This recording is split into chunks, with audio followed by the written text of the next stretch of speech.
আমার কারণে তোর জীবনটা নষ্ট হয়ে গেল। আমি চাইনি এরকম কিছু হোক, কিন্তু ওইখানে অতগুলো মানুষের সামনে বাবার মুখের ওপর আর কোনো কথা বলতে পারিনি। না আপু, সমস্যা নেই। আঙ্কেল আমাকে এত বড় করেছে, জানে তারা কোনো ভুল সিদ্ধান্ত কখনোই নেবে না। ছোট থেকেই তোর সঙ্গে অনেক খারাপ ব্যবহার করেছি। আপু বাদ দাও না, সেই সব কথা, আগের কথা কেন তুলছ? এখন বর্তমান নিয়ে চিন্তা করো, এর পরবর্তীতে কি করবে। কি আর করব, আমি চাই না আমার এই পাপিষ্ঠ দেহ আর কেউ ভোগ করুক। তোর সঙ্গে যেহেতু বিয়ে হয়ে গিয়েছে, তাহলে এটা একটা ফর্মালিটি মাত্র। তুই চাইলে তোর পছন্দ করা যে কাউকে বিয়ে করতে পারিস, আমি এতে কোনো অমত করব না। কি বলছো তুমি আপু? মাথা ঠিক আছে? আঙ্কেল আন্টি সবার সামনে কত বড় গলা করে আমার সঙ্গে তোমাকে বিয়ে দিয়েছে। তো কি করব, আমার মতো নষ্ট একটা মেয়েকে তোর জীবনসঙ্গী বানাবি? নেহার কথা শুনে স্বাধীন যেন বাকরুদ্ধ হয়ে যায়। কি বলবে তা বুঝতে পারে না। নিচের দিকে তাকিয়ে থাকে। নেহা তার শরীর থেকে শাড়ি ও গহনা খুলতে লাগে আর বলতে লাগে, দেখ, আমি ভালো করে জানি তোদের মনের কথা সব ছেলেরাই চায় তার স্ত্রী পবিত্র থাক, তার স্ত্রী যেন কখনোই পরপুরুষ না টাচ করে। আর সেইখানে আমি ধর্ষিত মেয়ে, তোরও কিছু একটা অধিকার আছে আমার কাছ থেকে, যা আমি কখনো দিতে পারবো না। আর হ্যাঁ, এই বিষয়গুলো মা বাবা যেন জানতে না পারে। আর একটা কথা, সাফ সাফ শোন, আমি তোকে ছোট ভাইয়ের মতো মনে করি, কখনোই তোকে আমার স্বামী হিসেবে মেনে নেব না। স্বাধীন কিছু বলতে যাবে এর আগে নেহা স্বাধীনকে চুপ করিয়ে দিয়ে পুনরায় বলতে লাগে, দেখ, তোর কোনো কথাই শুনতে চাচ্ছি না। আমাকে একটু একা থাকতে দে। বাবা মাকে এত করে বললাম যে থাক, দরকার নেই এসবের। মনে হয় আমি তাদের বোঝা হয়ে গিয়েছিলাম, তার কারণেই আমাকে জোর করে বিয়ে দিতে চাইছিল। সে তো সবার সামনে অপমানিত হলো, থাকবোই না আর এই বাড়িতে, চলে যাব।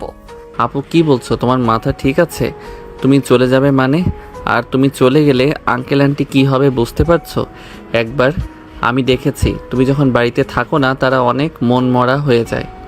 আমি অনেক চেষ্টা করি তাদের খুশি করার, কিন্তু ব্যর্থ হই। অযথা আর সান্ত্বনা দিতে হবে না। যদি তাই হতো তাহলে আমাকে বিয়ে দেওয়ার জন্য উঠে পড়ে লাগতো না কখনো। আপু তুমি ভুল বুঝছো। আঙ্কেল আন্টিকে প্রত্যেক মা বাবার সন্তানের প্রতি একটা দায়িত্ব থাকে।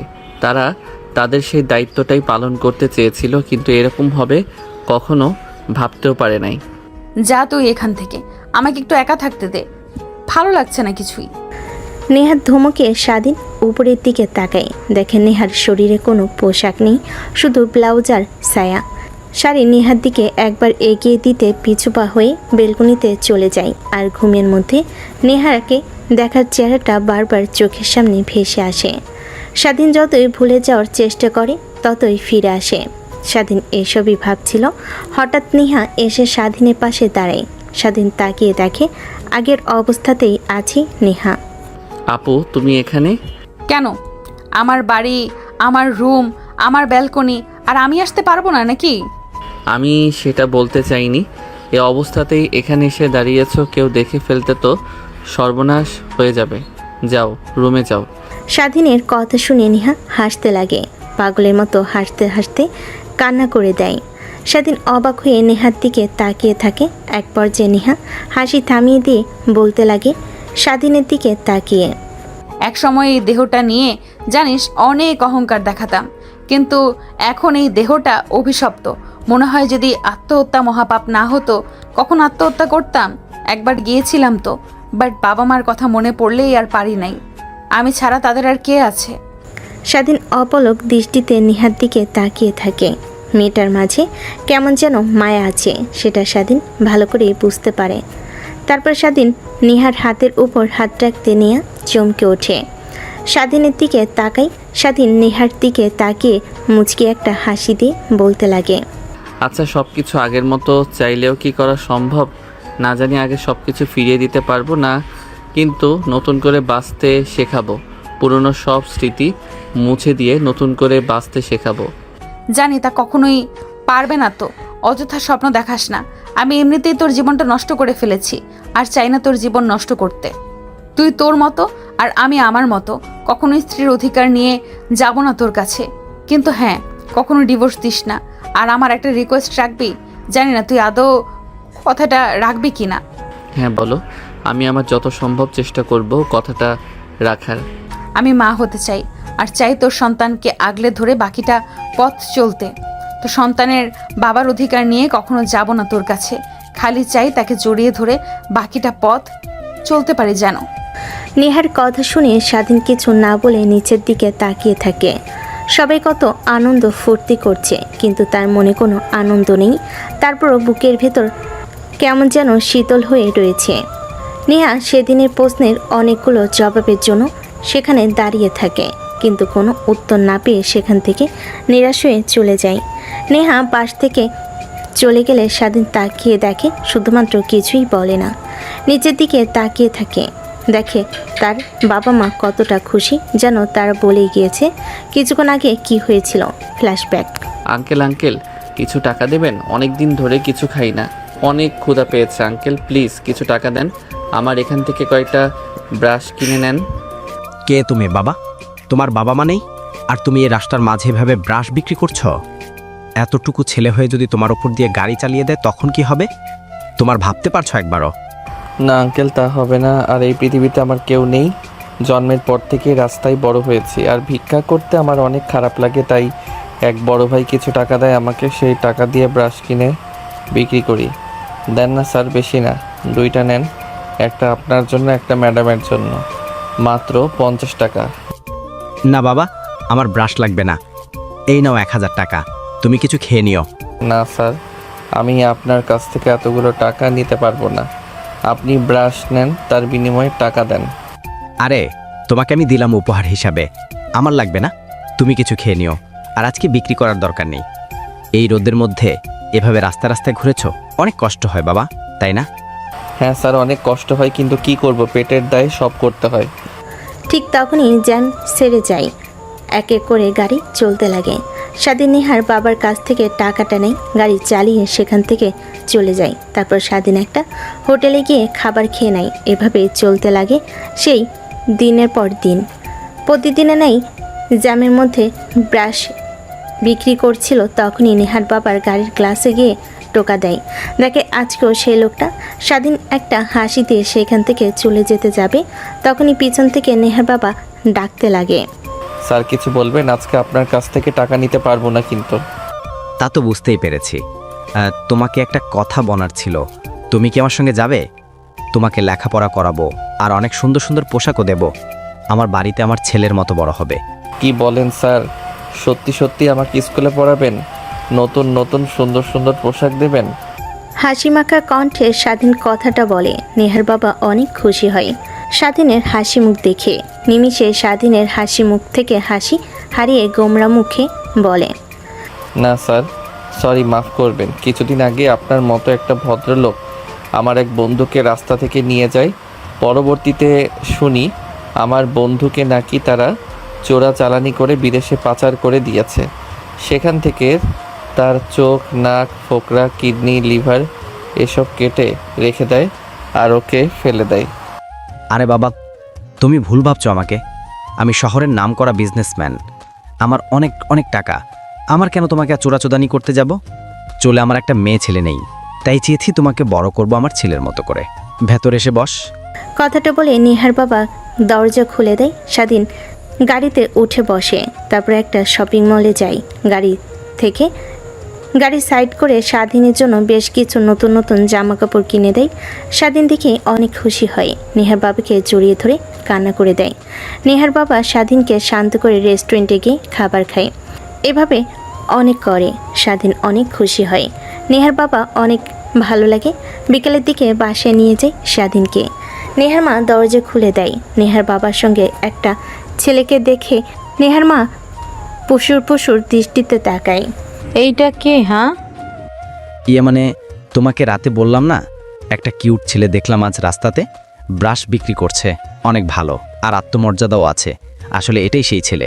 কি তুমি যে বললে রাস্তায় একটা ছেলেকে দেখেছো আর তোমার অনেক মায়া লেগেছে, এইটা সেই ছেলে? দেখে তো মনে হচ্ছে কোনো বড়লোক ঘরের ছেলে, রাস্তায় বড় হয়েছে, দেখে তো মনে হয় না।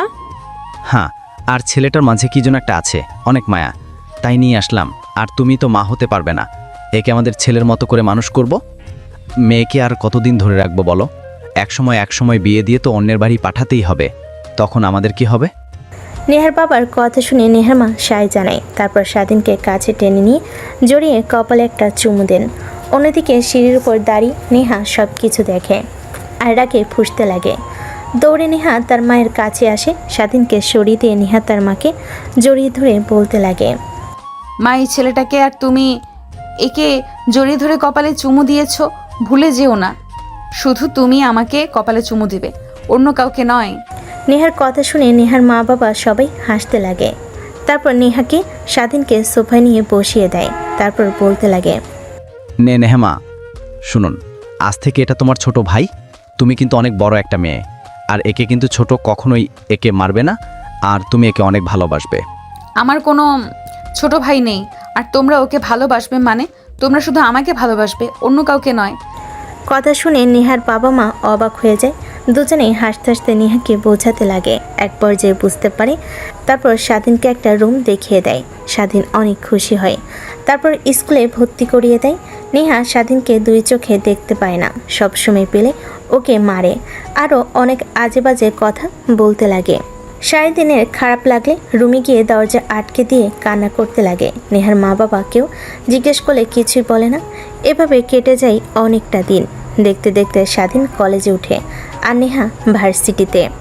স্বাধীন, ওই স্বাধীন তোকে না বললাম আজকে আমি ভার্সিটিতে যাব আর আমার পোশাকগুলো স্ত্রী দিয়ে যেতে, আর এখনো কেন দিসনি? মানে আপু, আজকে আমার কলেজের প্রথম দিন, তাই একটু ফ্রেশ হচ্ছি। ফ্রেশ হতে আর হবে না, তোর যে চেহারা, মেয়েরা দেখলে এমনিতেই 200 হাত দূরে চলে যায় তোকে দেখে, আর কেউ ভালোবাসবে না। এত ফ্রেশ এত পরিপাটি হয়ে কোনো লাভ নেই, বুঝলি? আপু, বুঝতে পারছি। এখন এত কথা বলে আর কোনো লাভ নেই, যা তাড়াতাড়ি আমার জামাগুলো ইস্ত্রি করে দে। কথাটা শুনে নেহা তার পোশাকগুলো রেখে নেহার পোশাকগুলোকে ইস্ত্রি দিয়ে দিতে লাগে। নেহার জামা কাপড় দেওয়া হয়ে গেলে নেহা রুমের দিকে অগ্রসর হয়। নেহার রুমের কর্নারে, কিন্তু নেহা দরজাটা খোলে না।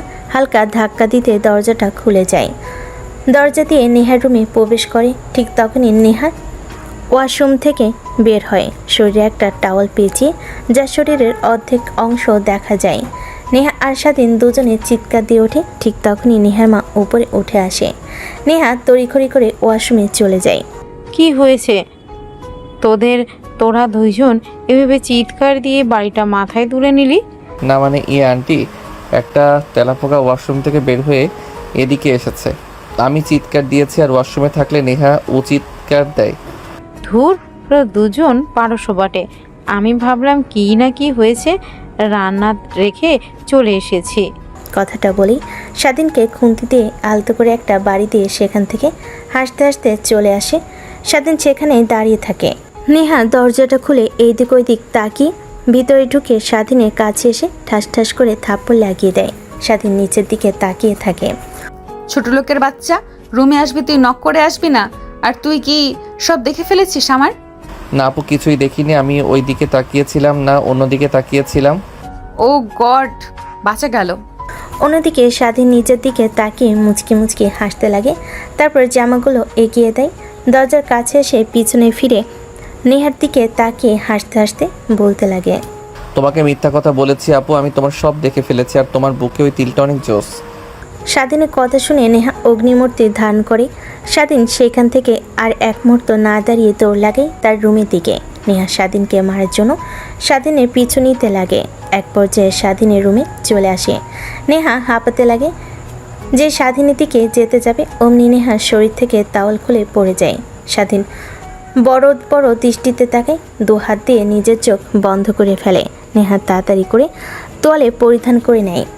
এই লুচ্চা ছেলে, আমার সব দেখে ফেলেছিস, আবার সেটাই আমার মুখের সামনে বলিস?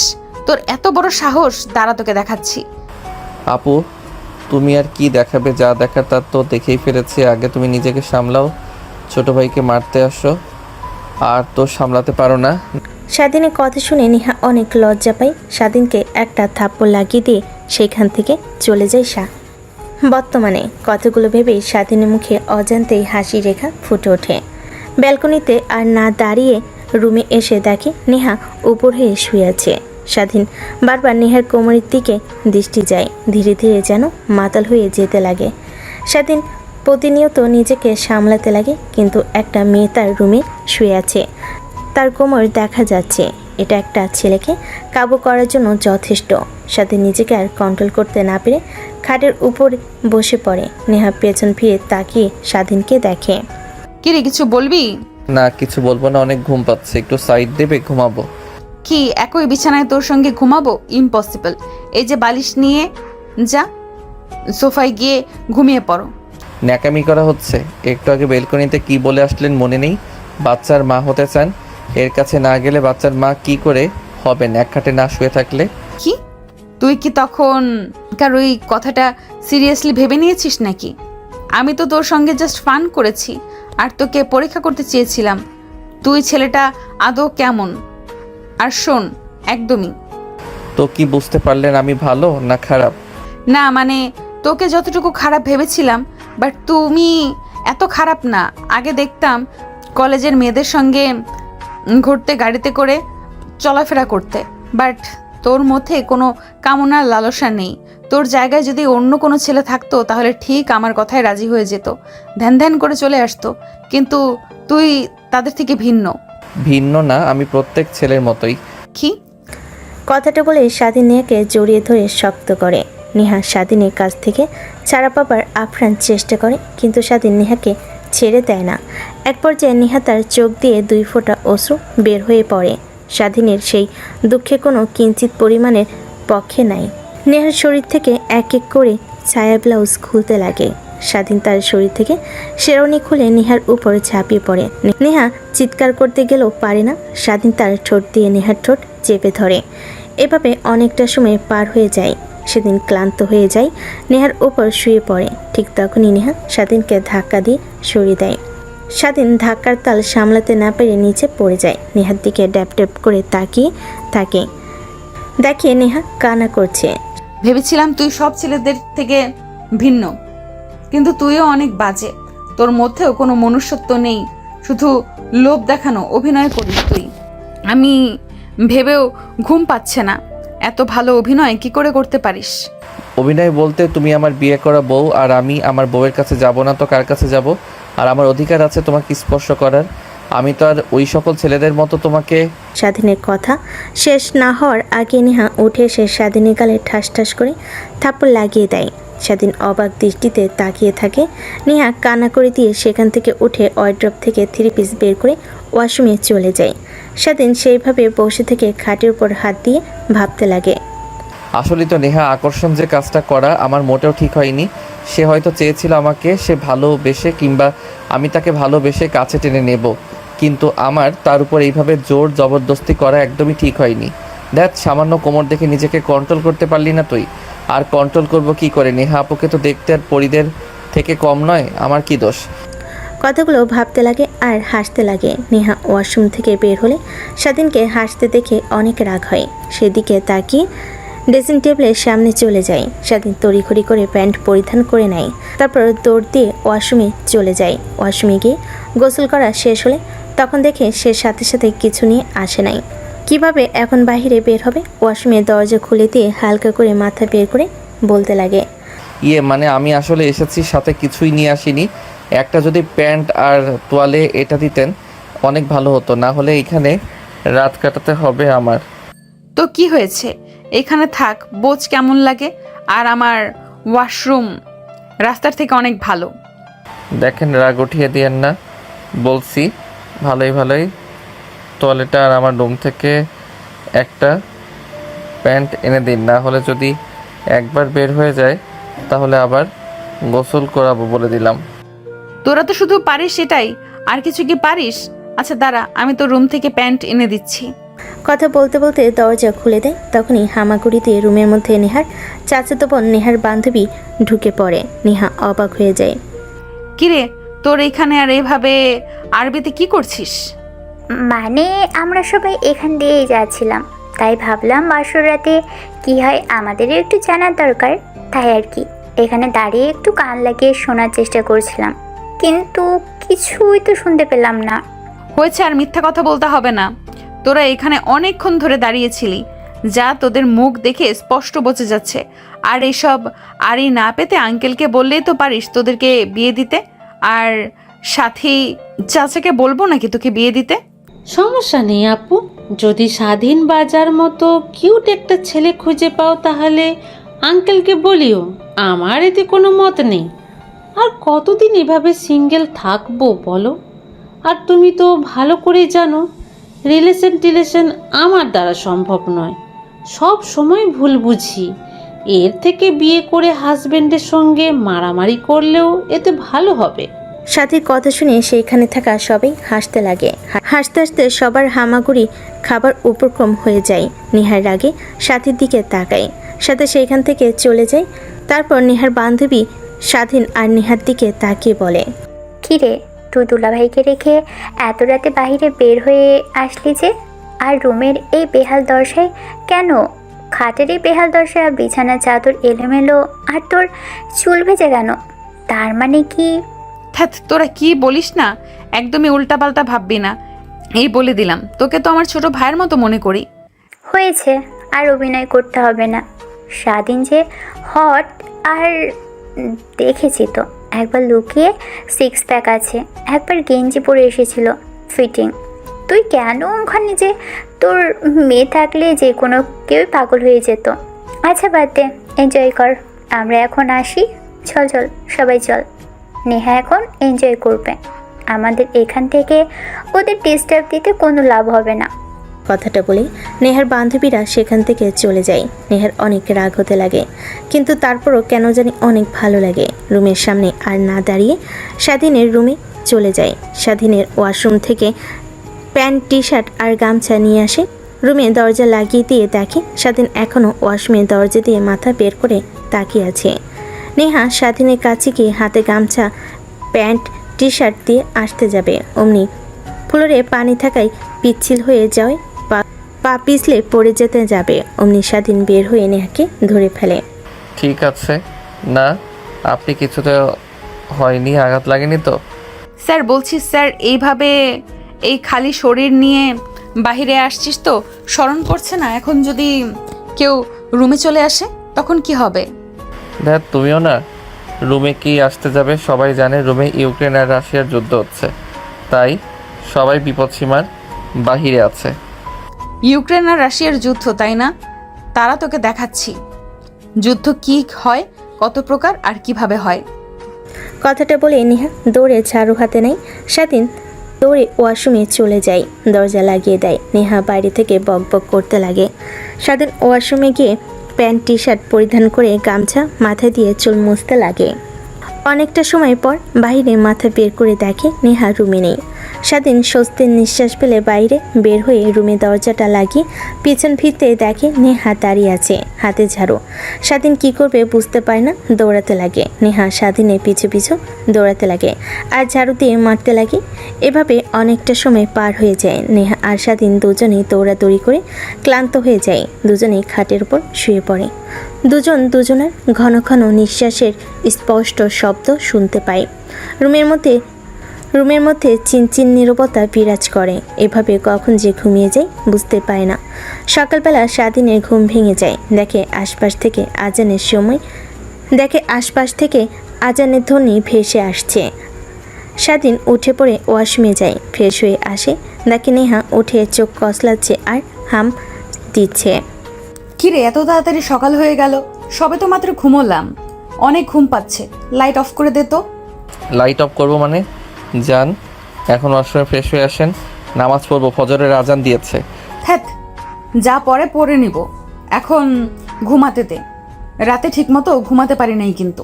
সেই কথা বললে আর হবে না, বলেছি নামাজ পড়তে হবে মানে নামাজ পড়তে হবে।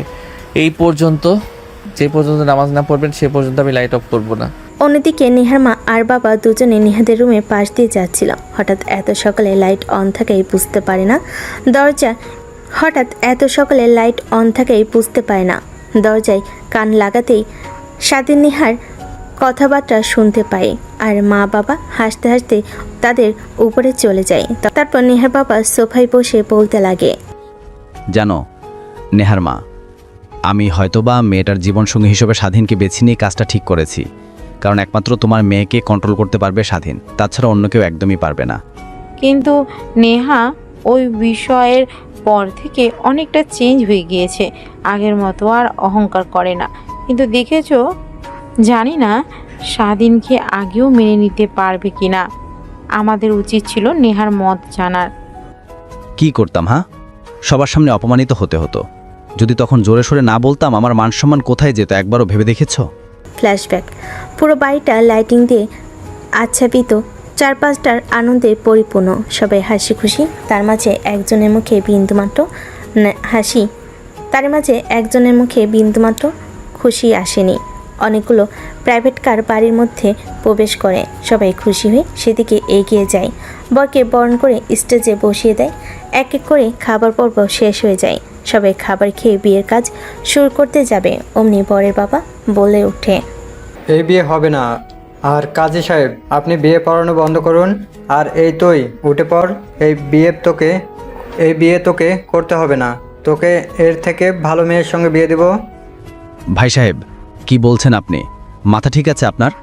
মাথা আমার একদমই ঠিক আছে। আপনাদের মাথায় সমস্যা না হলে কিভাবে ভাবতে পারলেন যে একটা ধর্ষিতা মেয়েকে আমার ছেলের সঙ্গে বিয়ে দেব? আমাদের কি সমাজে কোনো মূল্যবোধ নেই? ভাবতে পারবেন একবারও? আপনার ধর্ষিতা মেয়েকে বিয়ে করলে সমাজের সামনে আমরা মুখ দেখাতে পারবো কিনা? নেহার বাবা আর কিছু বলে না, মাটির দিকে তাকিয়ে থেকে পুরো বাড়ি বিয়ের আমেজটা নিমিষেই বন্ধ হয়ে যায়। নেহার বাবার কোনো প্রতিউত্তর না দেখে বরের বাবা আবার বলতে লাগে, কী ব্যাপার ইমরান সাহেব, কিছু বলছেন না যে? বলুন, কিছু বলুন। আপনার ধর সেটা মেয়েকে কে বিয়ে করবে? আছেন এইখানে এমন যে আর ধর্ষিতা মেয়েকে বিয়ে করবে? কার রুচি এত নগণ্য? আমার মেয়ের বিয়ে হবে এখন, আর আপনার সামনে, কিন্তু আপনার ছেলের সঙ্গে নয়।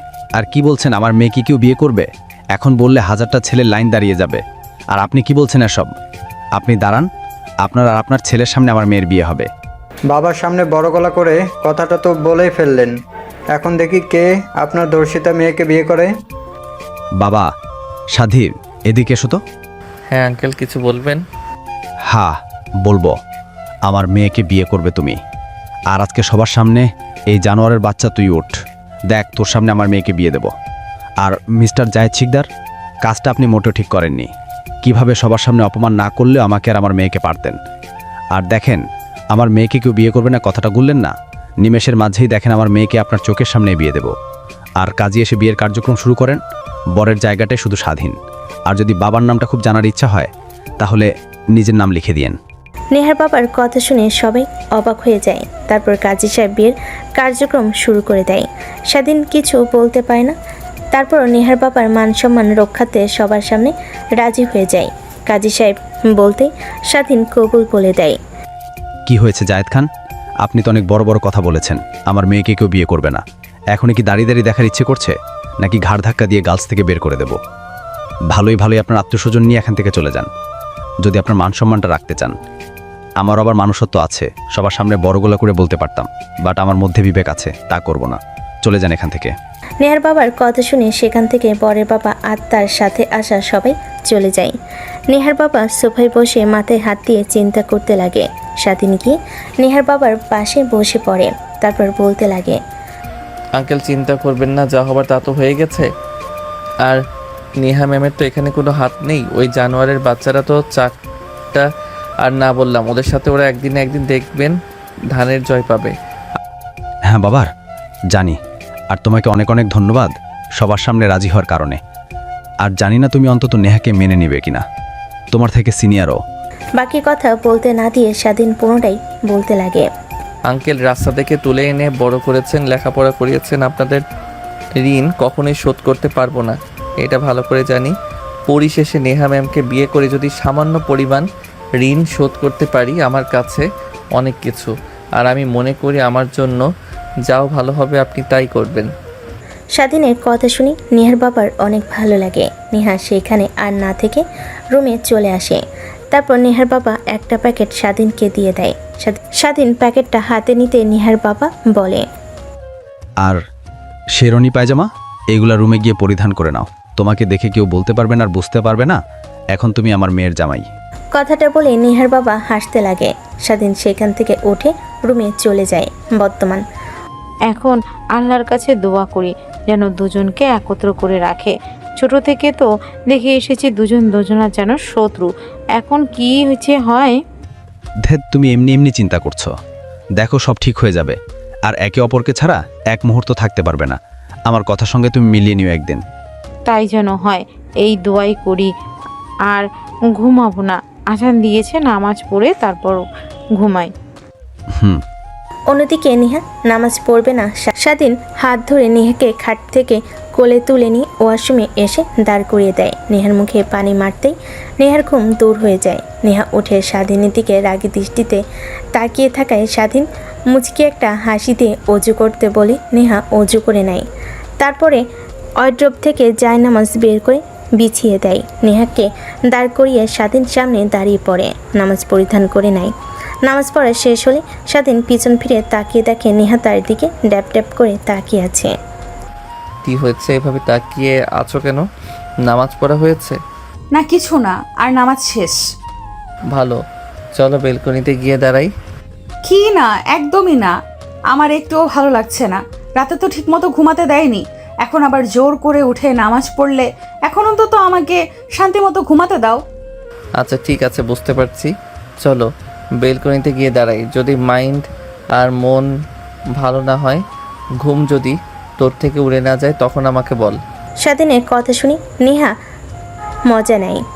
স্বাধীনের কথা শুনে নেহা জায়নামাজ থেকে উঠতে চায় না। স্বাধীন জোর করে নেহাকে কোলে তুলে নিয়ে এসে বেলকনিতে দাঁড় করায়। সকালের ঠান্ডা বাতাস নেহার শরীরে পড়তেই কেঁপে ওঠে। কেন জানি পরিবেশটা অনেক ভালো লাগে নেহার, কিন্তু স্বাধীনকে বুঝতে না দিয়ে রাগী দৃষ্টিতে তাকায়। কি হয়েছে এখন আবার এভাবে তাকিয়ে আছেন কেন? তাকিয়ে আছে কেন বুঝতে পারছিস না? যেভাবে ব্যালকনিতে নিয়ে এসেছিস একইভাবে খাটে রেখে আয় না, না হলে তোর কিন্তু খবর আছে। রেখে আসবো, কিছুক্ষণ দাঁড়িয়ে সকালের পরিবেশটা উপভোগ করেন।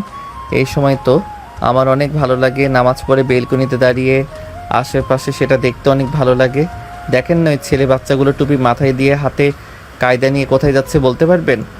না বলতে পারবো না, বাট আমার মনে হচ্ছে আমিও ঠিক এইভাবেই ছোটবেলায় কোথায় জানি যেতাম। ও আচ্ছা, তার মানে আপনি কোরআন শরীফও পড়তে জানেন? কখনো পড়তে দেখিনি তো। পার্টি একটু একটু। আচ্ছা ওয়েট, তুই কি করে জানলি আমি কোরআন শরীফ পড়তে জানি? আমি তো মাঝে মাঝে রাতের বেলা মন চাইলে পড়তাম, নিশি রাতে কেউ যখন ঘুমিয়ে থাকতো সবাই। নেহার কথা শুনে স্বাধীন মুচকি একটা হাসি দেয়। এই পরিবেশটার সাথে স্বাধীনের হাসি যেন নেহাকে আরও পাগল করে দিতে লাগে, কিন্তু স্বাধীনকে বুঝতে দেয় না। সেইভাবে অনেকটা সময় পার হয়ে যায়। নেহার অনেক ভালো লাগে। হঠাৎ করে স্বাধীন নেহাকে কোলে তুলে নেয়। সোমের আপসিকতায় নেহা চমকে স্বাধীনের গলা জড়িয়ে ধরে রাগী দৃষ্টিতে তাকায়। স্বাধীন নেহাকে রুমে নিয়ে এসে খাটের উপর শুয়ে দিয়ে এসে শুয়ে পড়ে। নেহা উঠতে যাবে, অমনি স্বাধীন নেহাকে শক্ত করে জড়িয়ে ধরে শরীরের উপর গা দিয়ে ঘুমিয়ে পড়ে। নেহা কিছু বলতে গেলে কিস করে দেয়। নেহা কিছু বলতে পারে না, এক পর্যায়ে চুপ করে ঘুমানোর চেষ্টা করে। একটু পর তারা দুজনেই ঘুমিয়ে যায়। নেহার ঘুম ভেঙে গেলে ঘড়ির দিকে তাকিয়ে দেখে সকাল 9টা বাজে। তড়িঘড়ি করে শোয়া থেকে উঠে বসে। স্বাধীন পাশে শুয়ে আছে ছোট বাচ্চাদের মতো। নেহা স্বাধীনের দিকে এক পলক তাকিয়ে উঠে ওয়াশরুমে চলে যায়। ওয়াশরুম থেকে বের হয়ে ড্রেসিং টেবিলের সামনে বসে থেকে চুল আঁচড়াচ্ছিল। স্বাধীনের ঘুম ভেঙে সামনে নেহাকে এমন অবস্থায় দেখে অনেক ভালো লাগে। শুয়ে থেকে ড্যাপ ড্যাপ করে তাকিয়ে থাকে। নেহা স্বাধীনের দিকে আয়নায় দেখে স্বাধীন তার দিকে ড্যাপ ড্যাপ করে তাকিয়ে আছে। পিছন ফিরে স্বাধীনের দিকে তাকিয়ে নেহা বলতে লাগে, হয়েছে আর কত ঘুমাবি? যা তাড়াতাড়ি গাড়ি গিয়ে বের কর, কলেজে যেতে হবে। এই বিয়ে বিয়ে করে অনেক দিন হলো কলেজে যাওয়া হয়নি, অনেকগুলো চ্যাপ্টার পিছে পড়ে গেলাম। আচ্ছা ঠিক আছে, আমি এখনই রেডি হয়ে আসছি। আর শোন আরেকটা কথা, আমাদের যে বিয়ে হয়েছে এইটা তুই আবার যেন কলেজের কাউকে বলিস না, তাহলে আমার কিন্তু মান সম্মান ধুলোয় মিশে যাবে। নেহার কথা শুনে স্বাধীনের অনেক খারাপ লাগে, কিন্তু নেহাকে বুঝতে না দিয়ে ঠোঁটের কোণায় মুচকি একটা হাসি টেনে রেখে রুম থেকে বের হয়ে তার রুমে চলে যায়। ওয়াশরুমে গিয়ে ফ্রেশ হয়ে গোসল করে রুমে এসে পোশাক পরিধান করে। একটা ব্যাগ কাঁধে নিয়ে বাইরে গাড়িতে এসে অপেক্ষা করতে লাগে। একটু পরে চলে আসে, গাড়িতে উঠে বসে। পাশের সিটে স্বাধীনে ব্যাগ দেখতে পেয়ে নেহা গাড়িতে বসে প্রশ্ন করে। কিরে ব্যাগটা কার? আর তোকে না বললাম আমাকে ডাক দিতে? ডাক দিলে না কেন? একে তো অনেক লেট হয়ে গিয়েছে। আমি ভাবলাম তুই এখনও রেডি হোসনি, তার জন্যই বসেছিলাম রুমে। সরি ম্যাম, আর ব্যাগটাতে আমার বই আছে, অনেক দিন হলো আমি ক্লাস করি না, তাই ভাবলাম আজকে ক্লাস করব। ক্লাস করবে মানে? তুই পড়ালেখাও করিস? মানে আপনি যে কলেজে পড়েন, আমি ওই কলেজে ভর্তি হয়েছি ইন্টার ফার্স্ট ইয়ারে। গ্রাম থেকে এসএসসি পরীক্ষা দিয়ে এসেছিলাম, তাই ভাবলাম লেখাপড়াটা যেন চালিয়ে যেতে পারি, তাই ভর্তি হয়েছিলাম।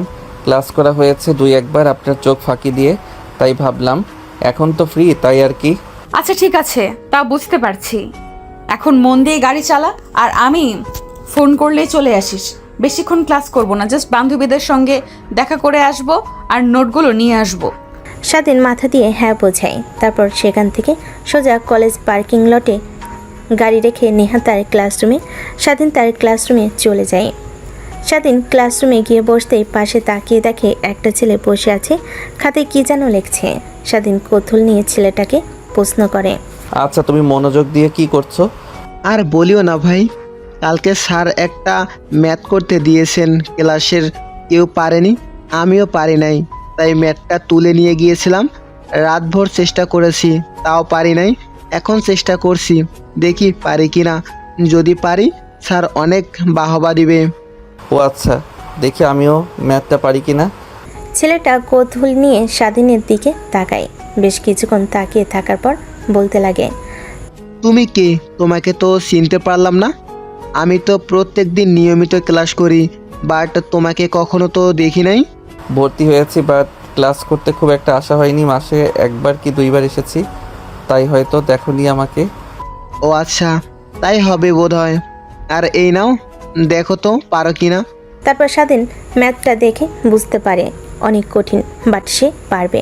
তারপর সেটাকে বুঝিয়ে বুঝিয়ে ম্যাথটা কমপ্লিট করতে লাগে। প্রায় 10 মিনিট পর কমপ্লিট করে ছেলেটা স্বাধীনের দিকে ড্যাপ ড্যাপ করে তাকিয়ে থাকে। বাহ, তুমি তো অনেক জিনিয়াস। তুমি ক্লাসে ঠিক মতো আসো না, তারপরও এত কঠিন একটা ম্যাথ তুমি সলিউশন করে ফেলেছো। যেখানে আমাদের মতো ক্লাস টপারও পারে নাই, সেখানে তুমি কিনা ঠিক মতো ক্লাস নাইস ইউ কমপ্লিট করলে।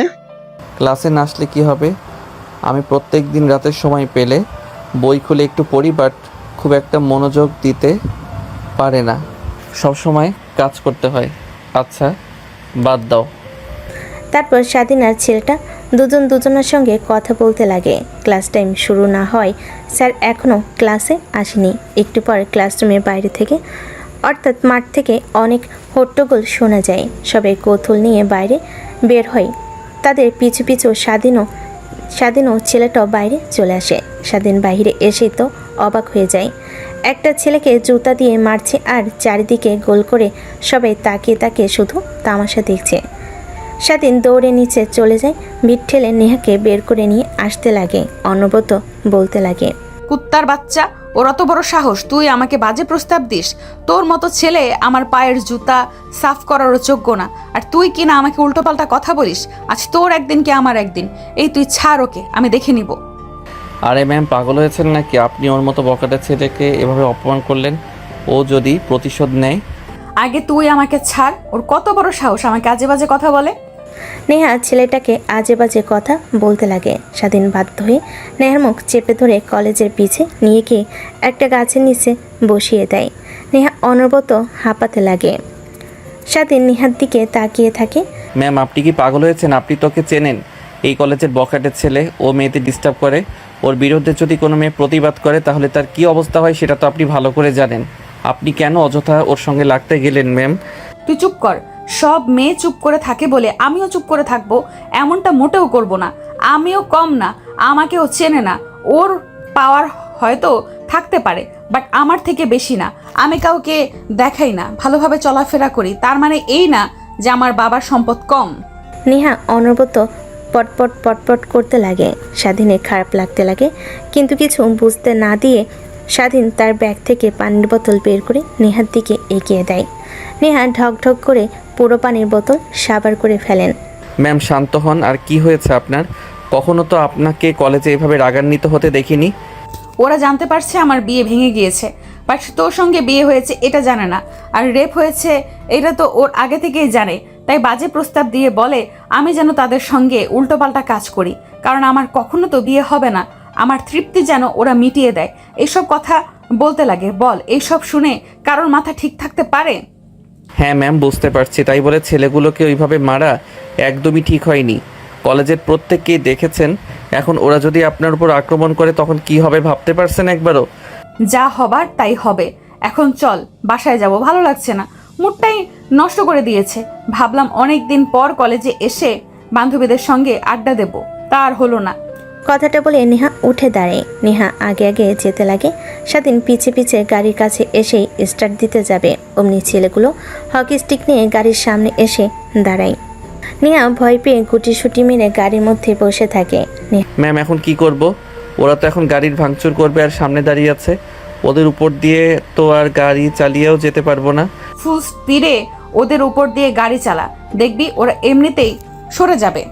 নেহার কথা বলা শুনে স্বাধীন গাড়ি স্টার্ট করে অমনি ছেলেগুলো গাড়ির উপর এসে চড়ে বসে। স্বাধীন কি করবে বুঝতে না পেরে এক প্রকার অবাক হয়ে যায়। গাড়ি বন্ধ করে বের হতে যাবে, অমনি নেহা স্বাধীনের হাত ধরে চেপে ধরে। কই যাচ্ছিস? বাইরে বের হোস না কেন? ওরা তো তোকে মারধর করবে। গাড়ির ভেতরে থাক, গ্লাস তো বুলেট প্রুফ, ওরা ভাঙতে পারবে না। আমি পুলিশকে কল করছি এক্ষুনি। নেহার কথা শুনে স্বাধীন নেহার হাত তার হাতের উপর থেকে সরিয়ে দেয়। নেহার কথার প্রতি উত্তরে মুচকি একটা হাসি দিয়ে গাড়ি থেকে নামে। ছেলেগুলো দৌড়ে চারিদিকে হকি স্টিক নিয়ে মারতে আসে। স্বাধীন ছেলেগুলোর প্রত্যেকটা হকি স্টিকের বাড়ি প্রতিহত করতে লাগে।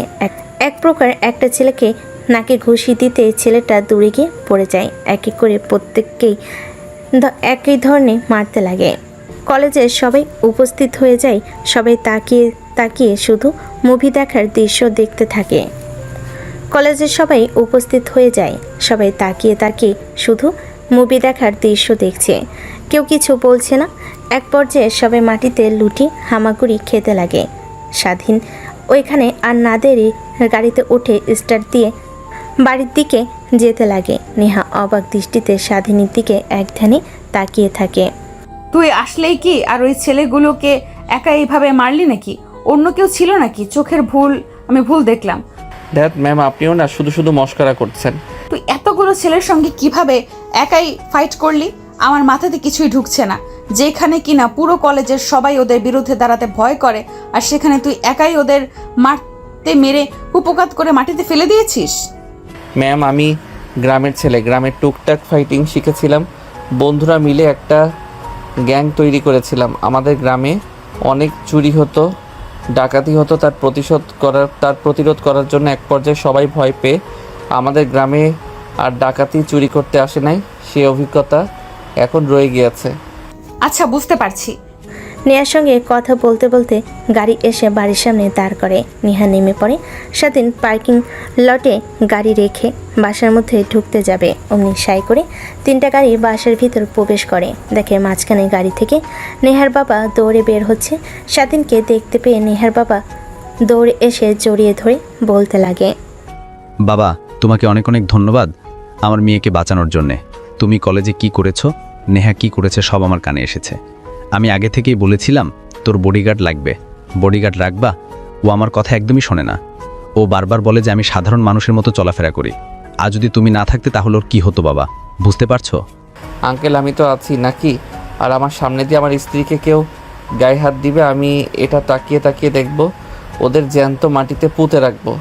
স্বাধীনের কথায় নেহার বাবা স্পষ্ট ভয়ঙ্কর কিছু বুঝতে পারে। নেহার বাবা মুচকি একটা হাসি দিয়ে বাসার ভেতর ঢুকে যায়। স্বাধীন রুমের দিকে চলে যায়, দেখে রুমে কিছুই নেই। পাশ দিয়ে একটা মেয়ে যেতে নিলে স্বাধীন দাঁড় করিয়ে বলে, আচ্ছা খালা, আমার রুমে তো কিছুই নেই, জামা কাপড়, খাট, পালঙ্ক। এখন আমি কোথায়? ও বাবা, তুমি এসেছো? মেম সাহেব বললো যে তোমার রুম থেকে সব কিছু সরিয়ে ফেলতে আর জামা কাপড় যা যা প্রয়োজনীয়তা আছে নেহার রুমে নিয়ে গিয়ে রাখতে।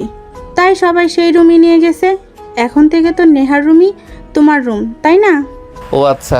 তারপর স্বাধীন সোজা নেহার রুমের সামনে চলে যায়। দরজায় নক করতেই কোনো সারা শব্দ পায় না, হালকা করে খুলে যায়। স্বাধীন ভিতরে প্রবেশ করে দেখে নেহা ওয়াশরুমে গোসল করছে। তাই সবাই বসে ফোন বের করে দেখছিল। ফোন চাপছিল। এমন সময় ফেসবুকে একটা নোটিফিকেশন আসে। নোটিফিকেশনটা অন করতে দেখে একটা ফ্রেন্ড রিকোয়েস্ট। স্বাধীন সেই দিকে কোনো পাত্তা না দিয়ে ফোন দেখতে লাগে। এক পর্যায়ে নেহা বাইরে বের হয়। সামনে স্বাধীনকে দেখতে পেয়ে প্রশ্ন করে, কিরে তুই এই রুমে কি করছিস? ম্যাম, আপনি হয়তোবা ভুলে গিয়েছেন আমাদের বিয়ে হয়েছে আগামীকাল। আন্টি আর আমার সব জামা কাপড় প্রয়োজনীয় জিনিস আপনার রুমে সেট করেছে, তাই এই রুমে আজ থেকে আমারও রুম। কি মা বাবা আর কি কিছু করবে আমার সাথে আল্লাহই জানে। কেন যে বিয়েতে রাজি হলাম, কেন সবার সামনে বাবার মুখের ওপর বললাম না, তাহলে তো আর আজ এই দিন দেখতে হতো না। একটা ফকিন্নির বাচ্চার সঙ্গে রাত কাটাতে হবে একই রুমে, জানলে গায়ের মধ্যে কাটা দিয়ে উঠছে। স্বাধীন কথাগুলো শুনে বুকের বাঁ পাশে ব্যথা হতে লাগে, কিন্তু কিছুই বলে না। ফোন দেখতে লাগে।